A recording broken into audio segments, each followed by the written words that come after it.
ఆచార్య ప్రబోధానంద యోగీశ్వర్ల వారికి, జగద్గురువైన శ్రీకృష్ణ భగవంతునికి నమస్కరించుకుంటూ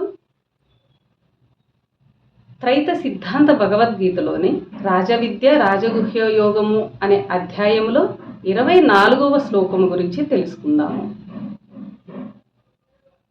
అహం హి సర్వయజ్ఞానాం భోక్తా చ ప్రభురేవ చ నతు మామభిజానంతి తత్వేనాతశ్చ వంతితే. ఈ శ్లోకము పరమాత్మ గురించి తెలియచేశారు. భావము: నేను సర్వ యజ్ఞములకు భోక్తను మరియు ప్రభువును. నేను ఆత్మగా ఉన్నానని తెలియని వారు దారి తప్పి పడిన వారగుదురు. వివరము: ఈ శ్లోకంలో తత్వేన అను పదముకు ఆత్మగా అను అర్థము వదిలి యథార్థముగా అని చాలా గీతలలో వ్రాయటం వలన నిజార్థము మరుగున పడి చెప్పవలసిన పూర్తి భావము బయటపడకపోయినది. నిజార్థము ఆత్మగా, తత్వేన అనగా ఆత్మ అని అర్థం చేసుకోవాలి.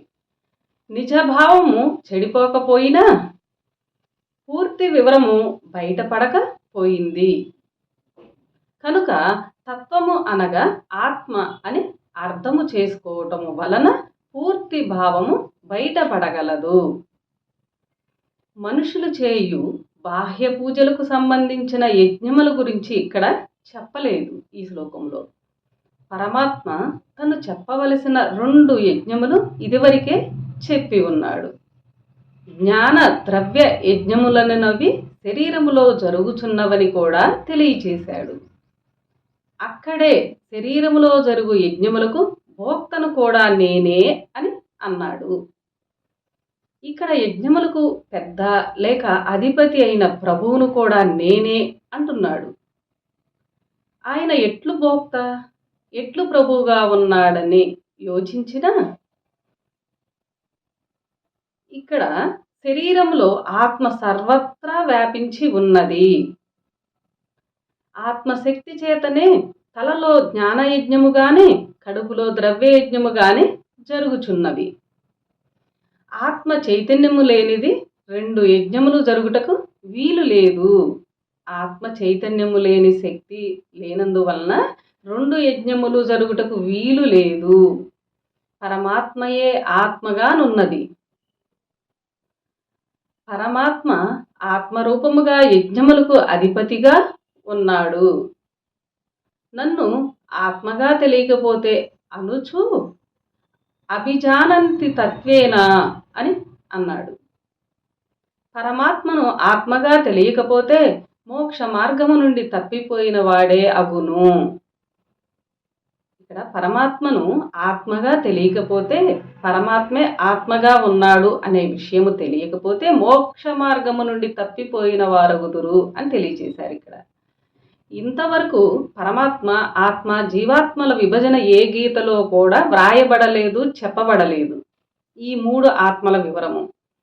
అందువలన చాలా భాగము గీత ఎవరికీ అర్థం కాలేదు.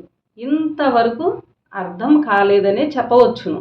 ఈ జీవాత్మ, ఆత్మ, పరమాత్మ విషయము ఏ గీతలోనూ చెప్పబడలేదు కాబట్టి ఇంతవరకు గీత ఎవరికి సంపూర్ణంగా అర్థం కాలేదని స్వామివారు తెలియజేస్తున్నారు. ఇక్కడ ఆత్మల వివరము తెలిసినప్పుడు చాలా శ్లోకములు అర్థము బయటపడగలదు. ఈ 3 ఆత్మల విషయం తెలిస్తేనే ఇందులో ఉన్న గూఢార్థములు, రహస్యములు మనకు అర్థము కాగలవు. ఆత్మల వివరము కూడిన ఈ గ్రంథము గీతకు కొత్త జన్మనిచ్చినదని చెప్పవచ్చును. ఈ 3 ఆత్మల ధర్మములు వివరముతో కూడిన ఈ గ్రంథము అనగా గీతకు కొత్త జన్మనిచ్చినదని చెప్పవచ్చును. అసూయ పడక అర్థము చేసుకోమంటున్నాము. అసూయ పడక అర్థం చేసుకోమంటున్నాము. అంతేకాక అనేకుల భావమునకు విభేదము కలిగించు భావమున్న కింద శ్లోకము చూద్దాము. అందరూ ఈ త్రైత సిద్ధాంత భగవద్గీతని చదివితే 3 ఆత్మల వివరము సంపూర్ణముగా మనకు అర్థము కాగలదు. అందరికీ నమస్కారం.